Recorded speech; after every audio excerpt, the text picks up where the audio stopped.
Hello বন্ধুরা, আমি প্রত্যেক দিনের মতো সকালে তোমাদের কাছে চলে এসেছি।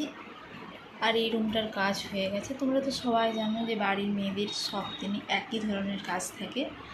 এই রুমটার কাজ হয়ে গেছে আমার। ঝাঁট দেওয়া, ঘর মোছা, যে বিছানাটা তুলে গুছিয়ে রেখেছে, আবার চান করে এসে বিছানাটা আমি পাতবো। বিছানার চাদরটা ধুয়ে দিয়েছি, পাতবো। আর বাইরে দেখো প্রচণ্ড মেঘলা আবহাওয়া। এই দেখো বাইরে প্রচণ্ড মেঘলা আবহাওয়া। তারপর আমি সারাদিনে কী কী করতে থাকি, আর তো একাদশীতে কী কী হয়েছে তোমাদের আমি সবই দেখাবো। দেখতে থাকো পুরো ভিডিওটা, খুব স্কিপ করবে না। আর ভালো লাগলে অবশ্যই লাইক কমেন্ট শেয়ার করো। চলো, তারপরে এই যে এখানে সয়াবিন ভেজানো আছে। এই সয়াবিন আর আলু দিয়ে একটা রান্না করা হবে। এতো একাদশী আর নিরামিষ রান্না করা হবে। আর কি কি হয় সেটা তোমাদের সাথে সবই শেয়ার করবো।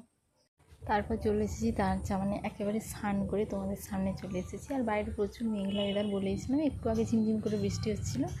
আর তোমাদেরকে তো বলেইছিলাম। আর সকালের সমস্ত কাজকর্ম হয়ে গিয়েছিলো, মানে ঘর মোছা, ঝাঁটানো, ঘর মোছা, যা কাজকর্ম থাকে হয়েছিলো। চুলটা দেখো ভিজে, এইমাত্র স্নান করলাম তো দেখো চুলটা ভিজে আছে, শ্যাম্পুও করেছি। তারপর দেখো তোমাদেরকে তো বলেছিলাম সয়াবিনটা কাটা, মানে ভেজানো ছিল, আর আলুটা কাটা ছিল। আর সয়াবিন আলু রান্না হয়ে গেছে। আর আমরা ভাত খাবো। আর একাদশী মা বাবা ভাত খাবে না, মা বাবার জন্য অন্য কিছু খাবার হবে। আর আমি আর আমার মেয়ে ভাত খাবো। আর চলো দেখাচ্ছি সয়াবিনের তরকারি, আমাদেরকে দেখিয়ে দিচ্ছি।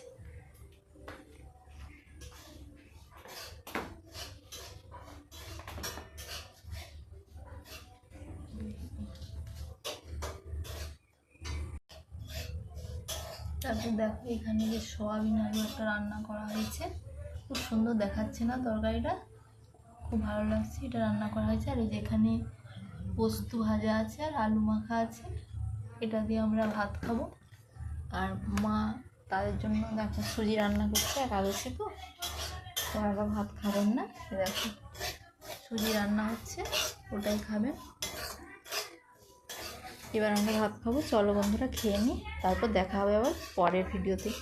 ভিডিওটি অবশ্যই লাইক কমেন্ট শেয়ার করো আর চ্যানেলটিকে ফলো করো।